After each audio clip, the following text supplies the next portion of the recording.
Let's all go to the movies. Let's all go to the movies. Let's all go to the movies and have ourselves some fun. Let's go! From the snowy tundra we call the D.C. area, Movie Mom survives to give us the latest. I've got my sled dog. I've got my popcorn. I am ready to talk about the movies. Sounds like the snowstorm is more interesting. I hope everybody has seen the Instagram of the National Zoo with the panda rolling around in the snow because that is the cutest thing ever. So the panda's still loving the snow. The rest of us are a little over it.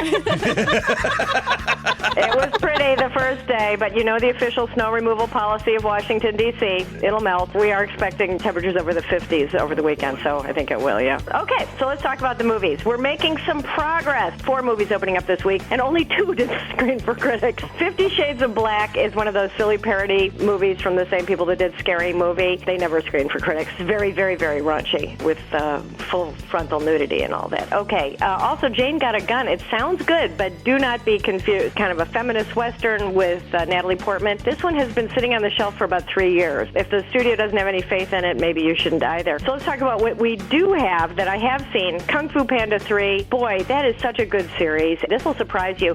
The second one, Kung Fu Panda 2, is the highest grossing movie ever directed by a woman. Oh, cool. That's neat. How about that? So she's back this time. Incredible artwork. The visuals of these movies are just absolutely stunning. And of course, it's a sweet story. It's got some excitement. It's heartwarming, a lot of silly humor for the kids. The Master of Pain, Beast of Vengeance, Maker of Widows.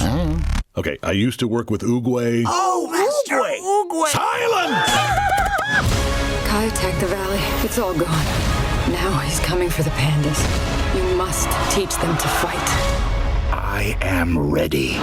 Jack Black is back as Po. Po is going to meet other pandas for the first time, including his biological father. And then we've got The Finest Hours, based on the real-life story of 1952, the greatest small boat rescue in Coast Guard history, where 4 guys, all under the age of 25, 2 of them had never been on a rescue mission before, went out in the middle of a terrible nor'easter off the coast of Massachusetts to rescue seamen from a tanker that had broken in half. It's very exciting. The 3D is amazing. The special effects are great. The one who really stole the movie for me was Casey Affleck, who is great as a guy who's on the tanker trying to keep everybody alive. And nobody likes him, but everybody understands that he probably has the best knowledge about what they need to do. Very well done, very touching, and I thought that was a good one. It's rated PG-13. Nice one for middle schoolers and up. Let's hope that 50-degree weather really does its job. Next week, I'm so excited. The new Coen Brothers movie is coming out, Hail Caesar. It looks amazing. Pride and Prejudice and Zombies.